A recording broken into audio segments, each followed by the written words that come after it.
Test of the Dell Latitude 7285. Whoop, whoop, whoop, whoop. Hello world, and thank you for stopping by to watch this video. This video is a hands-on review of the Dell Latitude 7285 that I got a hold of and put it through the test for a couple weeks. On the screen is a list of the sections of this video along with an estimated time so you can skip to specific sections of the video you want to see. Let's start with the computer specs. This machine comes with 8 gigabits of LPDDR3 RAM, a 256 M.3 Class 35 SSD storage, a 7th Gen Intel i5 processor with a base frequency of 1.2, a dual band AC wireless adapter, a 4.2 Bluetooth adapter, a 33 milliwatt hour battery. On the top is the power button and what I believe to be a mic.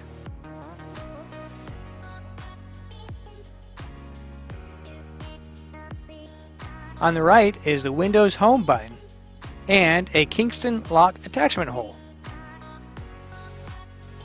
On the left is a headphone jack, 2 USB-C ports, one of which is used for charging, an SD card slot for expanded storage. On the left side is also the audio volume buttons. It has a 2880 by 1920 resolution touchscreen protected by the oh-so-famous Gorilla Glass.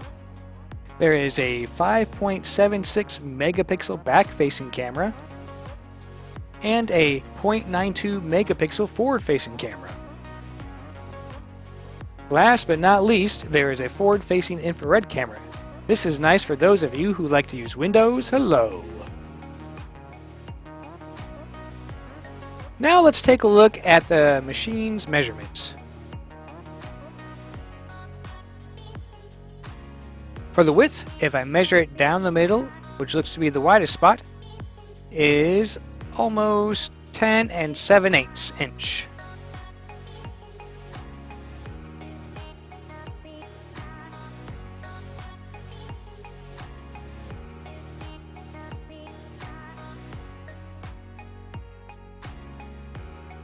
The depth with the keyboard attached is a little over 8 3/4 inch. The depth without the keyboard attached is about 8 1/4 inch.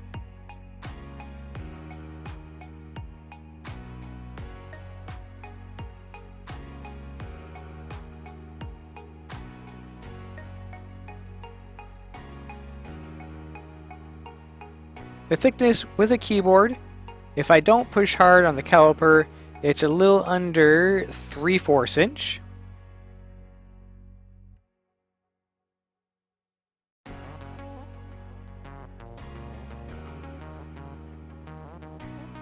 Thickness without the keyboard is around 5/16 inch.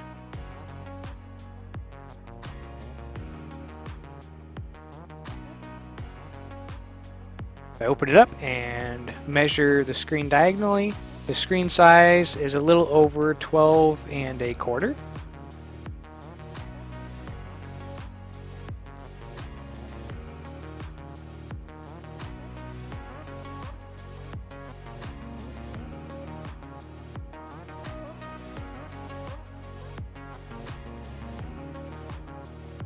The weight with the keyboard attached is around 2.97 pounds.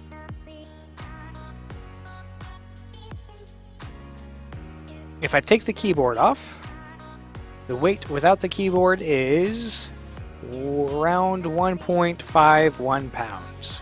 Woo! Now that we have the hard facts out of the way, let's get to the part most of you are here for, and that is, what was it like using the Dell Latitude 7285 for a couple weeks? The first thing I notice about it, even though you have to buy the keyboard separately, I like how, with the keyboard attached, it feels like I am working on a normal laptop. It's nice and sturdy, and when I use the keyboard for typing, I don't feel like I'm typing on a piece of plastic like some of its competitors. The keyboard attaches via magnets, so there is no need to mess around with buttons or switches to get to the separate. It does take a little bit of oomph to detach the keyboard, but it is very easy to reattach the keyboard. Dell has done something a little different with their 2-in-1 device compared to their competitors. Most other 2-in-1 devices, you can leave the keyboard attached and fold it back to put it into tablet mode. But with the Dell, you're not able to do this. But you can detach the keyboard, flip it around, and reattach it so it's a stand now instead of a keyboard. The other nice thing about the keyboard is that it has a built-in battery that gives you about an extra hour or so of battery life when using the device as a laptop.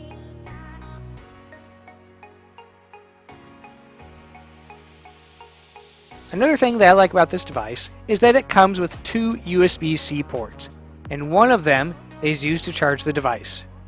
Charging the device by a USB-C port kind of future-proofs the device, eliminates the need for device-specific charging cables or bricks.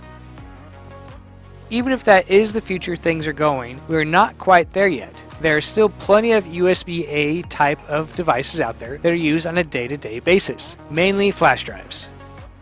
So that is one downfall of this 2-in-1 device. It does not have a USB-A port, so you have to use a converter dongle to connect it to a USB-A device. Dell's nice and ships a dongle with the Latitude 7285, but I'm still not too thrilled about the idea of having to use a dongle, since that is just one more thing you have to carry around and potentially lose. Using a battery benchmark tool called Battery Eater and having the screen brightness on high, I found that with the keyboard attached, this device will last surprisingly 2 hours and 47 minutes on a single charge. That is one of the longest lasting battery lives of a 2-in-1 device that I have tested. The benchmark tool taxes the CPU and the GPU, which are both power-hungry components, so you can easily get a longer battery life when you're using the device for basic day-to-day tasks like web surfing, checking your email, or watching your cat videos.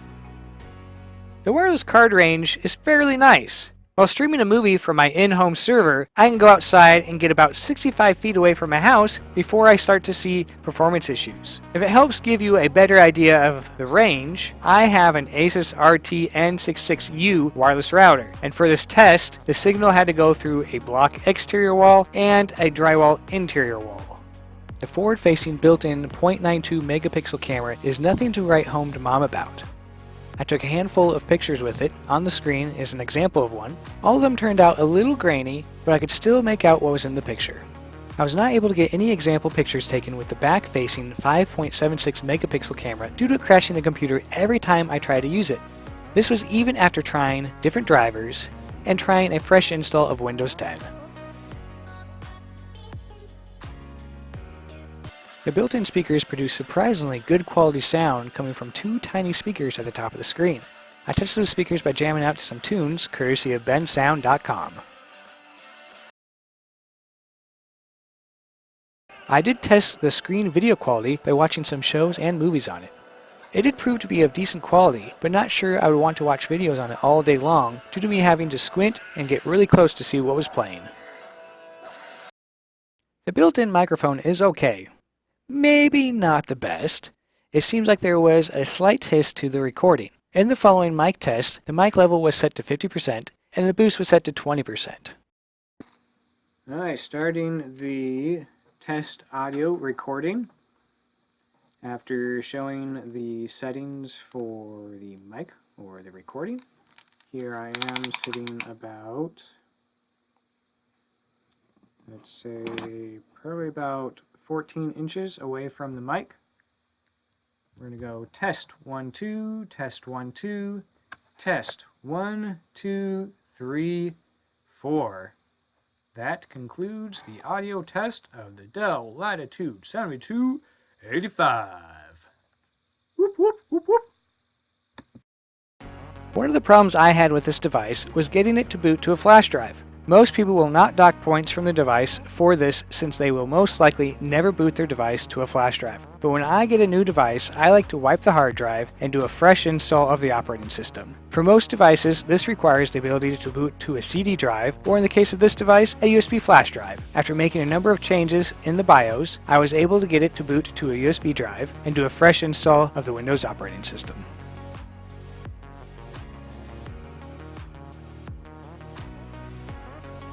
This thing definitely has a solid feel to it. I don't feel like I'm going to break it by sneezing on it, but that does come with a price. It is a tad thicker and heavier than some of the other 2-in-1 devices I've tested. With it being thicker, I would think it would dissipate heat fairly well, but it does get a little warm than I would expect for running some basic applications.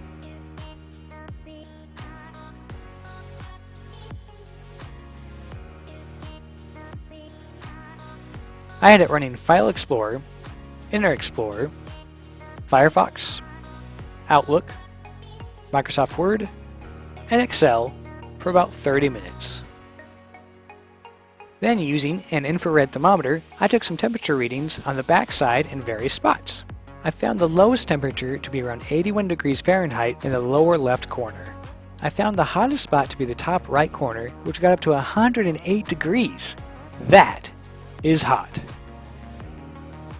My last complaint about the device is the price tag. Just like the rest of the Dell products, you're paying for the name and not so much for the hardware. The Dell Latitude 7285 plus a keyboard was about $500 more than some of its competitors. If this thing had better hardware in it, then it would be justifiable, but I think the hardware in this device might be of lower quality than some of its competitors, because at times it did get a little sluggish running a handful of basic applications.